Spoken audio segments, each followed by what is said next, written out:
پروردگار عالم پر ہمارا ایمان ہے. ہم لوگوں نے کلمہ پڑھا لا الہ الا اللہ محمد الرسول اللہ. اللہ کے علاوہ کوئی معبود نہیں ہے, وہی معبود برحق ہے, اور نبی کریم صلی اللہ علیہ وسلم اللہ کے رسول ہیں. ہم نے ایمان مجمل میں بھی یہی کہا, ایمان مفصل میں بھی یہی کہا کہ ہمارا رب اللہ ہے, وہ پاک ہے, بے نیاز ہے, اس کی شان بہت بڑی ہے, وہ ہر کمی سے ہر عیب سے پاک ہے, وہ لالچ سے پاک ہے, وہ کسی کا برا چاہنے سے پاک ہے, وہ ظلم کرنے سے پاک ہے, وہ کسی کو ستانے سے پاک ہے, بے مطلب کسی کو سزا دینے سے پاک ہے. قرآن مقدس آپ پڑھیے سمجھ کر ترجمہ کے ساتھ, تو خدا کی شان کا آپ کو پتہ چلے گا. تو جب ہمارا ایمان اللہ پر اس انداز کا ہے تو ہمیں اسی انداز میں اپنے رب کو ماننا چاہیے, اسی انداز میں اپنے رب کی عبادت کرنی چاہیے. اس رب کی طاقت و قوت میں کسی کو شریک و سہیم نہیں بنانا ہے, یا اس رب کی عبادت میں کسی کو شریک و سہیم نہیں بنانا ہے, یا اس رب کو سجدہ کرنے میں کسی کو شریک و سہیم نہیں بنانا ہے. عبادت صرف اور صرف اللہ کی ہوگی. اللہ کے علاوہ جتنے بھی پیغمبران اسلام ہیں, رسولان اعظام ہیں, ان کی عبادت نہیں ہوگی, ان سے محبت ہوگی, ان کی تعظیم ہوگی, ان کی عزت ہوگی, ان کی توقیر ہوگی, ان کی عظمتیں بیان کی جائے گی, ان پر درود و سلام بھیجا جائے گا. یہ پروردگار عالم نے قرآن میں کہا, اور یہی عقیدہ ہمارا ہے, اور الحمدللہ ہم اہل سنت و جماعت اسی عقیدے پر قائم ہیں. حجۃ الوداع کے موقع پر اللہ کے نبی سرور کائنات کی دنیاوی زندگی کا آخری حج سن 10 ہجری میں اخیر لاکھوں کا صحابہ کا مجمع مینا میں اللہ کے نبی نے خطبہ دیا, میدان عرفات میں اللہ کے نبی نے خطبہ دیا,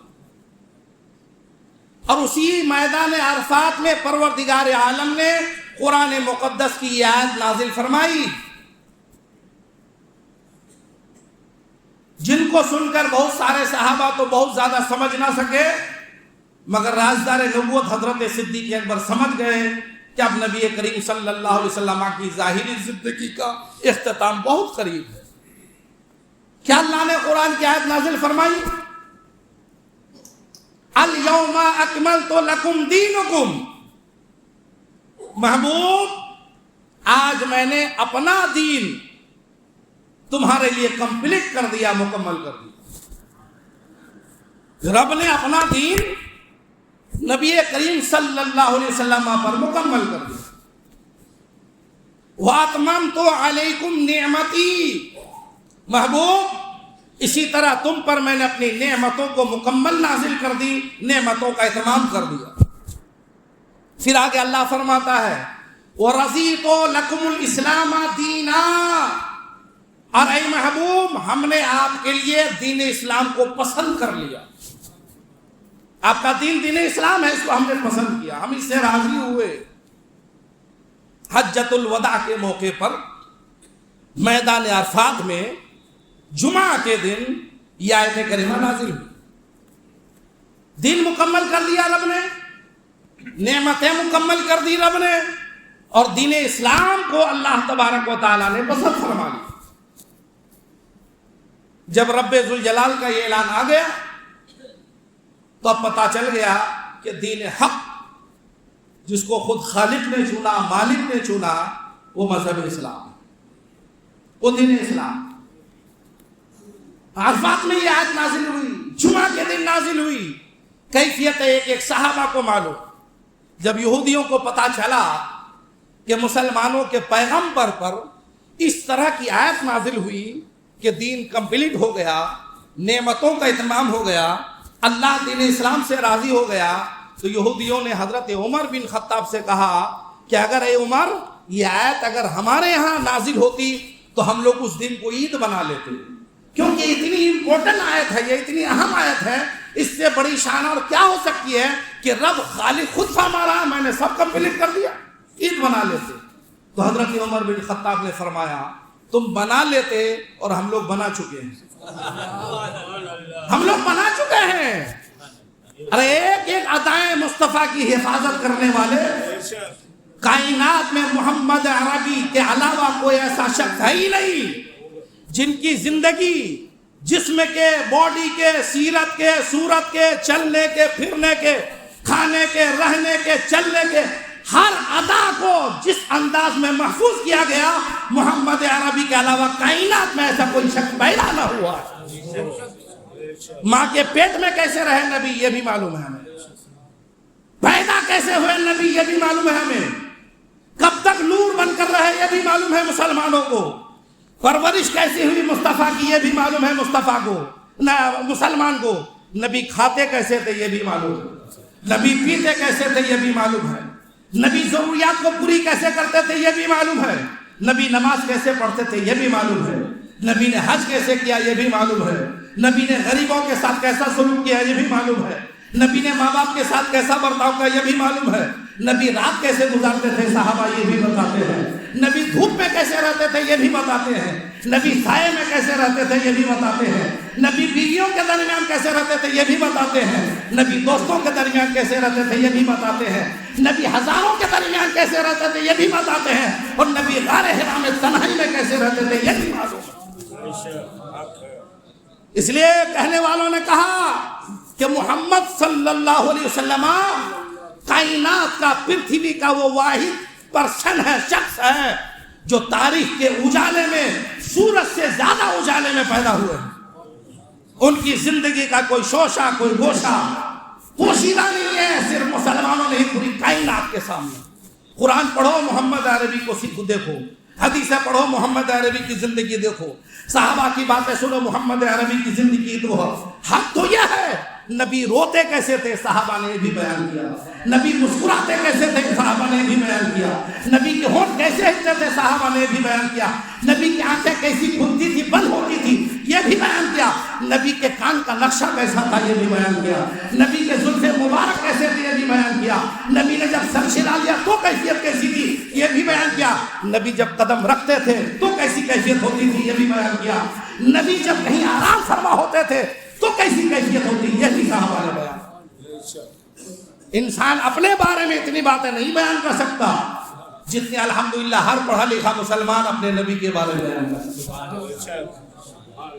آپ اپنے باڈی کے بارے میں اتنی باتیں نہیں بتا سکتے کیونکہ کبھی آپ نے غور ہی نہیں کیا، میرے کان کیسے ہیں، میری ناک کیسی ہے، میرے دانت کیسے ہیں، میرے بال کیسے ہیں، میرے کہاں کہاں کیا ہے معاملہ، آپ نے کبھی غور نہیں کیا۔ لیکن محمد عربی کائنات کو بھی مثال ہے جن کے ہر خد و خال کو پروردگار عالم نے اجالے کے اندر پیدا کیا ہے، ان کی زندگی کا کوئی گوشہ، کوئی شوشہ کسی سے مخفی نہیں ہے، اور ہزاروں دشمنی کے باوجود بھی دشمنان اسلام کو بھی ایک گوشہ ایسا نہ ملا جس میں وہ کہہ سکے کہ محمد عربی کے اندر اس معاملے میں کمی ہے۔ ابو سفیان، ابو جہل، ابو لہب، اور جب تک یہ سب ایمان نہیں لائے تھے یا بعد ایمان، سب نے کہا کہ ہم نے بڑی کوشش کی کہ کچھ نہ کچھ ایسا گوشہ شوشہ مل جائے کہ لوگوں میں کہہ سکے محمد کے اندر یہ کمی ہے، مگر عربوں کے اندر یہ فطرت تھی کہ دشمنی ہونے کے بعد بھی وہ لوگ الزام نہیں لگاتے تھے، زیادہ جھوٹ نہیں مانتے تھے جس طرح آج مسلمانوں میں ہے۔ مسلمان ہے مگر اگر کسی سے کوئی دشمنی ہے بے پناہ الزام لگانا شروع کر دیا، من گھڑت باتیں بنانا شروع کر دی، اس کے حوالے سے ادھر ادھر کی باتیں بنانا شروع کر دی۔ عربوں کی یہ فطرت میں تھی کہ دشمنی ہونے کے بعد بھی وہ من گھڑت الزام نہیں لگایا کرتے تھے، بے بنیاد باتوں کو ان کی طرح منسوخ نہیں کیا کرتے تھے۔ یہی وجہ ہے کہ جب ان کفاران قریش سے حضور کے بارے میں پوچھا گیا، بادشاہوں نے پوچھا کہ جس نبی کا تم لوگ انکار کر رہے ہو وہ کیسے ہیں، تو ان سب نے یہی کہا کہ میاں ہم انکار کرتے اپنی جگہ ہے مگر ان کے اندر ہم نے آج تک کوئی کمی نہیں دیکھی، نہ جسم کے اعتبار سے، نہ اخلاق کے اعتبار سے، نہ کردار کے اعتبار سے۔ حبشہ میں گئے تو شاہ حبشہ کے پاس یہی کہا، ایران میں گئے تو کسریٰ بادشاہ کے پاس یہی کہا، روم میں گئے تو قیصر روم کے پاس دشمنان اسلام نے، نبی کے جانی دشمنوں نے کہا کہ ان سے دشمنی اپنی جگہ ہے مگر اس سے بہتر انسان ہم نے عرب میں ارے وہ جب زبان کھولتے ہیں تو رس بھولتے نظر آتے ہیں، شہد تقسیم کرتے نظر آتے ہیں، پیار تقسیم کرتے نظر آتے ہیں، محبت تقسیم کرتے نظر آتے ہیں۔ یہ ہے مصطفیٰ جان رحمت۔ اب ایسے نبی جن کی زندگی کا خط و خال اتنا واضح ہے، آج 1400 سال کے بعد غیر تو غیر کوئی اپنا ہی اٹھ کر کے الزام تراشی کرنا شروع کر دے، تب کیا کہیے گا؟ تب کیا کہیے؟ ڈوب مرنے کی بات ہے کہ اللہ تبارک و تعالی نے نبی کو چنا، دین کو چنا، اسلام کو چنا۔ اب میں آپ سے کہنا چاہتا ہوں مسلمانوں، اسلام ہی مذہب حق ہے۔ آج تک کوئی مذہب اس مذہب کی حقانیت کو چیلنج نہ کر سکا۔ خدا ہی معبود برحق ہے، اس کو بھی کوئی چیلنج نہ کر سکا۔ نبی کریم صلی اللہ علیہ وسلم اللہ کے نبی، آخری رسول اور سب سے افضل انسان ہے، اس کو بھی آج تک کوئی چیلنج نہ کر سکا، کوئی چیلنج۔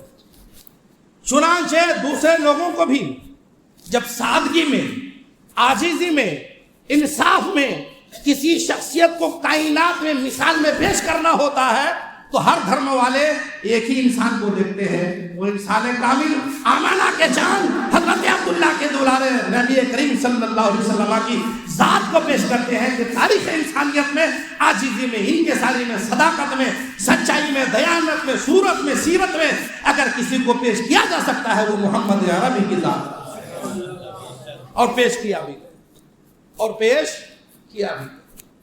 تو ہمارا مذہب اچھا، سچا، ہمارے نبی سچے، ہمارا معبود بڑھا، اس کے بعد بھی اگر آپ مسلمان ہونے کے بعد مسلمان نہیں رہنا چاہتے ہیں تو اس کا علاج کس کے پاس؟ اسی قرآن میں یہ بھی اعلان ہو گیا، لا اکراہ فی الدین۔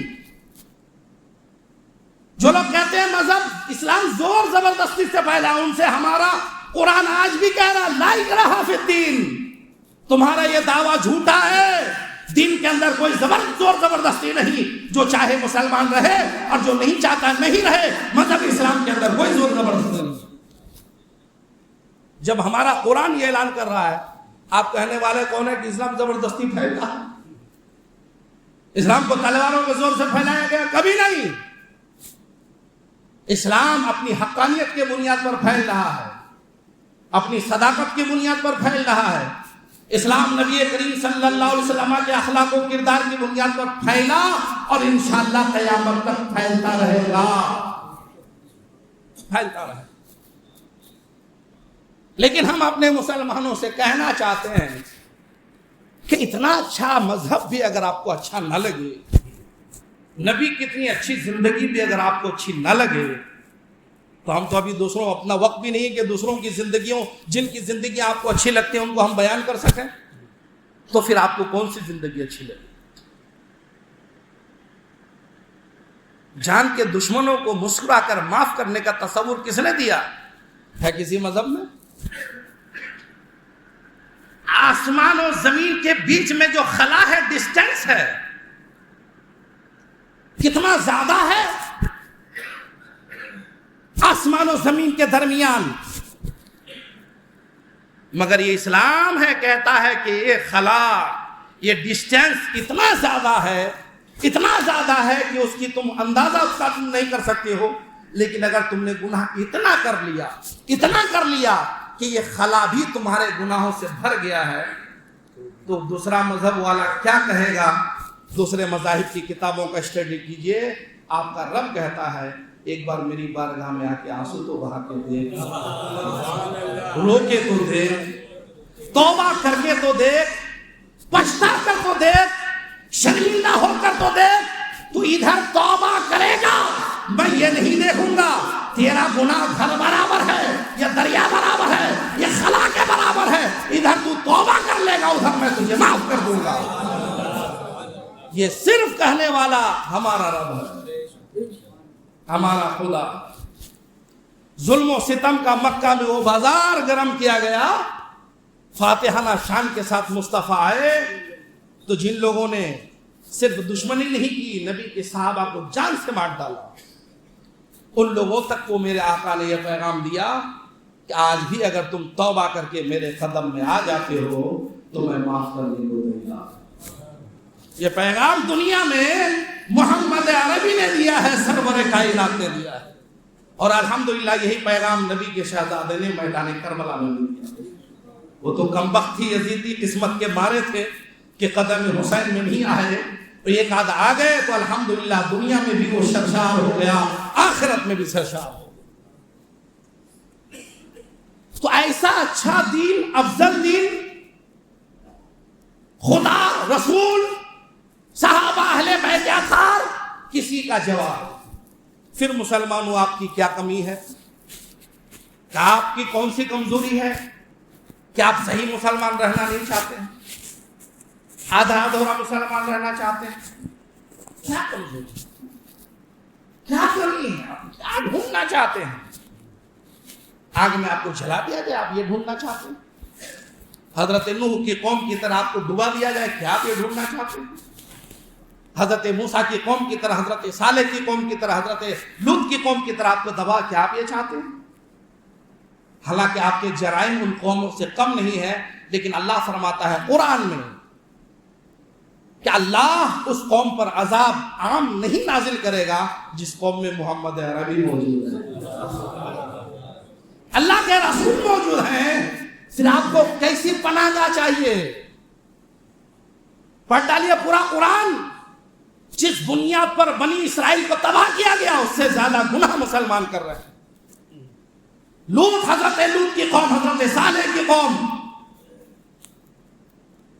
حضرت یونس کی قوم، حضرت داؤد کی قوم، حضرت سلیمان کی قوم، جو گناہ کرتی تھی اس سے زیادہ خطرناک گناہ مسلمان کر رہے ہیں۔ وہ قومیں تباہ کر دی گئی، تم تباہ نہیں کیے جا رہے ہو۔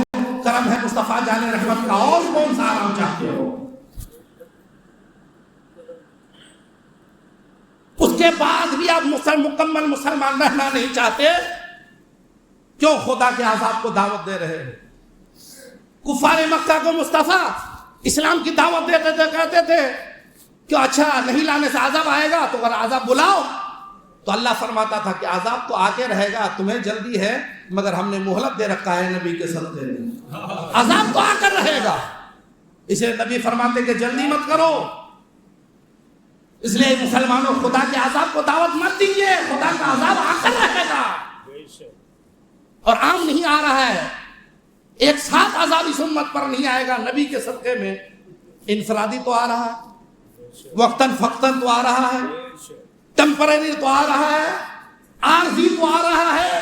ان عذابوں سے سبق لینا چاہیے کہ اللہ کا عام عذاب بھی دور نہیں ہے، دور نہیں ہے۔ جس رب کی یہ شان ہو اس رب کو گالی دیا جائے، آپ چپ چاپ سن لیجیے۔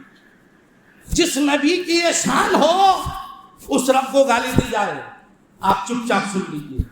جن صحابہ کی، اہل بیت کی، شہداء کی وہ شانیں ہو جو آپ نے محرم میں سنا، ان کی شان میں گستاخی کی جائے، آپ چپ چاپ سنتے رہیے، بلکہ کچھ لوگ سپورٹ بھی کرتے رہیے، پھر بھی آپ مسلمان ہیں، پھر بھی آپ کی غیرت بیدار ہے، تو داد دینی چاہیے کہ نہیں اس زمانے کے مسلمانوں؟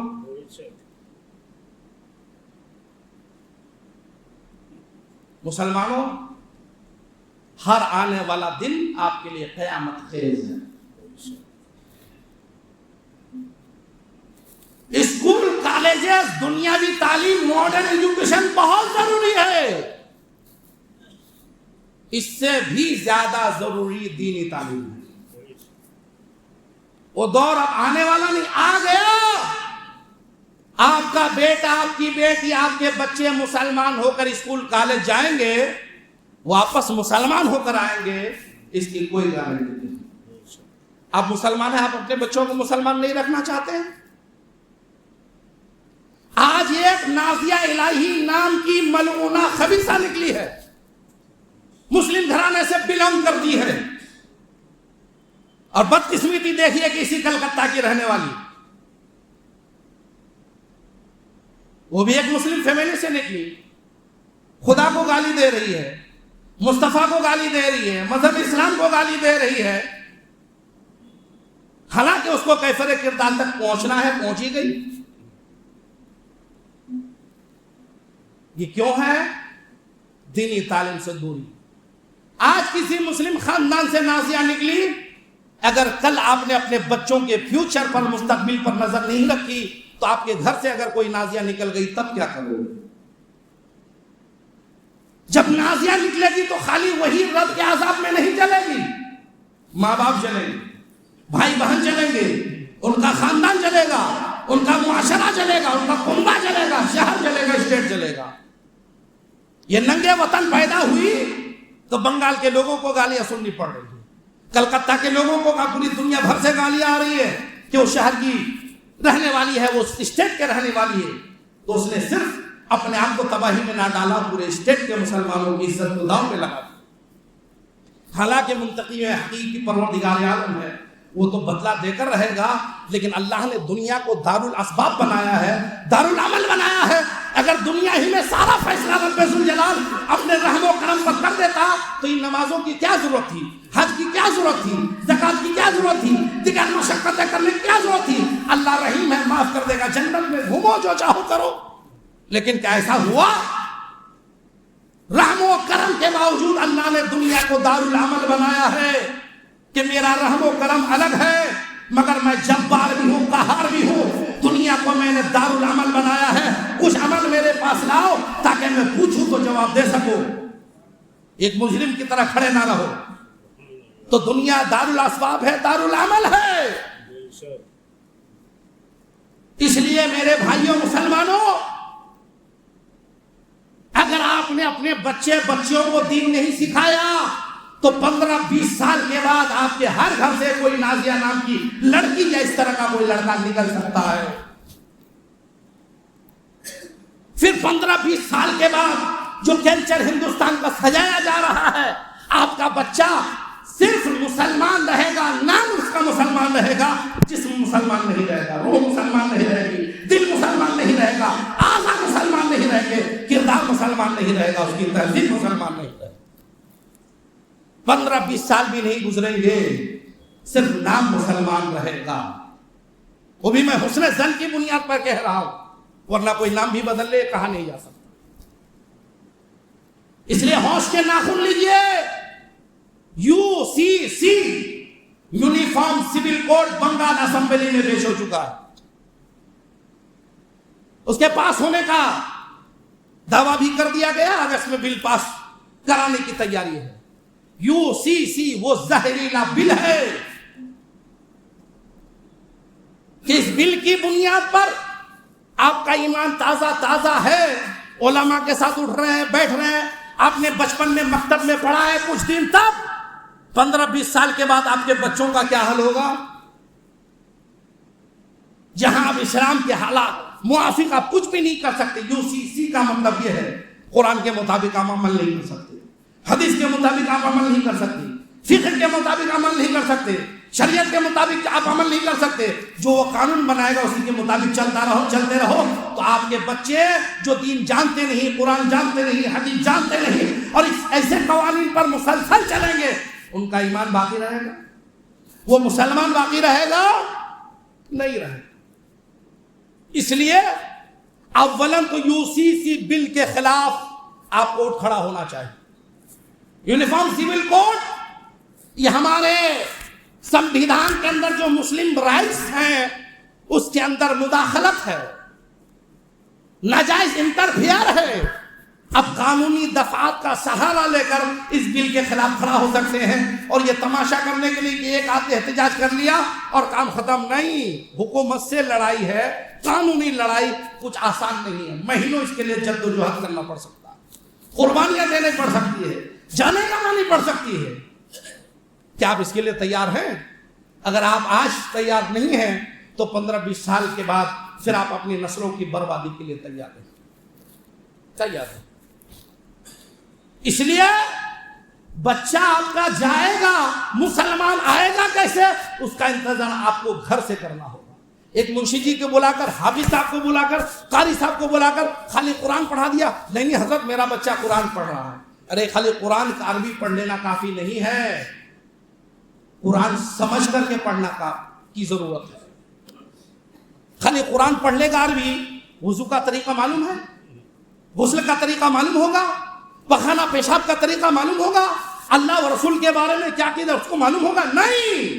قرآن پڑھنا ضروری ہے مگر ترجمہ کے ساتھ ہی حدیث رسول پڑھنا ضروری ہے, شریعت کی کتابیں پڑھنا ضروری ہے. اللہ و رسول کے بارے میں, پیغمبروں کے بارے میں, صحابہ اہل بیت کے بارے میں جو عقیدہ ہے اس عقیدہ کو جاننا ضروری ہے, تب مسلمان رہے گا. اور اگر آپ نہیں چاہتے ہیں کہ آپ کے فیوچر, آپ کے بچوں کا فیوچر, آپ کے بچوں کا بھوش کیا ہو, آپ کی اس کی کوئی فکر نہیں ہے, تو آپ سوتے رہیے, کاروبار کرتے رہیے, پیسہ کماتے رہیے, بلڈنگیں بناتے رہیے, اچھی اچھی کاروں کا کلیکشن گھر میں رکھیے, بڑے بڑے موبائل استعمال کیجیے, رات بھر سوشل میڈیا پہ گزاریے. آپ کو مبارک ہو, 15-20 سال کے بعد آپ کی قبر پر کوئی فاتحہ پڑھنے والا نہیں ملے گا. پتہ نہیں آپ کو دفنایا جائے گا کہ نہیں دفنایا جائے گا, یہ بھی نہیں کہا جا سکتا ہے. اگر آپ کے فیوچر سے آپ اس قدر غافل ہیں تو پھر آپ کو موت کے علاوہ کوئی نہیں جگا سکتی ہے, صرف موت ہی جگا سکتی ہے. سورہ اسرافیل ہی آپ کو جگا سکتی ہے. اس لیے اگر آپ اپنے فیوچر اور بھوش کو صحیح دیکھنا چاہتے ہیں, اجالا دیکھنا چاہتے ہیں, روشن دیکھنا چاہتے ہیں, تو میاں دنیاوی تعلیم کے ساتھ ساتھ اپنے بچوں کو دینی تعلیم سکھائیے, اللہ و رسول کے بارے میں بتائیے, ایمان و عقیدے کے بارے میں بتائیے, اور جو خلاف اسلام شریعت قوانین بن رہے ہیں اس کے خلاف کھڑے ہوئیے, احتجاج کیجیے, پروٹیسٹ کیجیے. اتنے لوگ یہاں بیگم مسجد میں نماز پڑھتے ہیں, ہر معاملے میں ہم اعلان کرتے ہیں. دل کتنا ٹوٹتا ہوگا کہ جب کوئی ساتھ دینے کو تیار نہیں ہوتا ہے, کوئی بولنے کو تیار نہیں ہوتا ہے. ارے ہم جو باتیں کر رہے ہیں, میں تو تنہا ہوں, میں مر جاؤں گا, میرے جیسے کتنے آئیں گے, چلے جائیں گے, لیکن یہ تنہا کا معاملہ نہیں ہے, یہ تو پوری قوم کا معاملہ ہے. اگر میرے اکیلے مر جانے سے میری قوم سرخ روح ہو جائے گی تو میں کہتا ہوں میں ابھی مرنے کے لیے تیار ہوں, میری قوم کامیاب ہو جائے, فلاح و ظفر ان کے قدم چوم لے. لیکن ایک مفتی رفیق الاسلام کی شہادت سے بھلا کیا ہوگا؟ یہاں تو ہزاروں کی شہادتوں کی ضرورت ہے تب اسلام زندہ ہوتا ہے. ہماری ہزاروں کروڑوں شہادتیں حسین کے